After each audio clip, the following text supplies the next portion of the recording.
සැරදේවා. ජය වේවා. සැමන්ටින් එකට ප්‍රශස්ති වේවා. ස්තුතියි.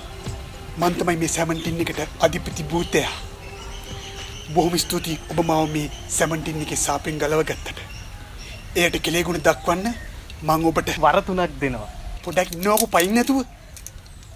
වර 3ක් දුන්නේ ඉස්සර. දැන් දෙන්නේ 2යි. හැබැයි අවුරුදු සීසන් එකකින් ඉඳලා මං ඔයාලට එකක් නොමිලේ දෙනවා. එතකොට වර 3ක් හම්බ වෙනවා. මට මේ හැබැයි මෙහෙමයි. කොන්දේසි තියෙනවා. වැඩිපුර මැජික් සැමන්ටින් ඉල්ලන්න බෑ. වැඩිපුර භූතයෝ ඉල්ලන්න බෑ. වැඩිපුර වර ඉල්ලන්න බෑ. මට එහෙනම් තව දෙයක් තියෙනවා. ඔයා මාව මේ සැමන්ටින් එකෙන් බේරගත්තට මේ සැමන්ටින් එකට පයින් ගැව්වා. ඒ නිසා ඒකට පනිෂ්මන්ට් එකක් තියෙනවා. ඔබ ඉල්ලන සෑම වරයක්ම සෑම දෙයක්ම ඩබල් වෙලා මේ ලෝකේ ඔබ අකමැතිම පුද්ගලයාට මට පෙන්නු කරනවා ඒ ඔබේ බොස් කියලා. බොස්ට ඩබල් වෙලා ලැබෙනවා. අපෝ යකෝ ඒක නම් මාර අසාධාරණයි.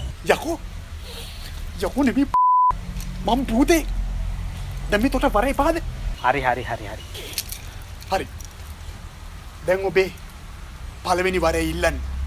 මට මාලිගාවක් වගේ ගයක් ඕන. Your wish my command. මොකක් කිව්වා? ඔබේ වරේ ඉටු වේවා. ඔබට වටිනා මන්දිරයක් වගේ නිවසක්. ඒක ඩබල් වෙලා ඔබේ බොස්ට මන්දිරයක් වගේ වටිනා නිවස් 2ක්. හොඳයි. දැන් ඔබේ දෙවනි වරේ ඉල්ලන්න. දෙවනි වරේ. මේ ටග්ගලයිසි වැඩ තියෙනවා. හරි. මට කෝටි 10ක් දෙන්න. Your wish.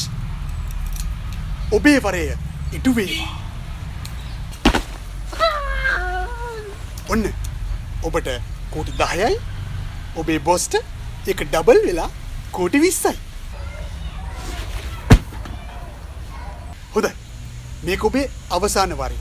මේක බෝනස් එක මං ගානේ අවුරුදු සීසන් එකට. හොඳයි. ඉල්ලන්න. දැන් ඕකත් බොසාට ඩබල් වෙලා හම්බෙනවද? ඔව් ඩබල් වෙලා බොස්ට ලැබෙනවා. හරි. එහෙනම් මම මගේ එක වකුගඩුවක් දන් දෙනවා. කපටියා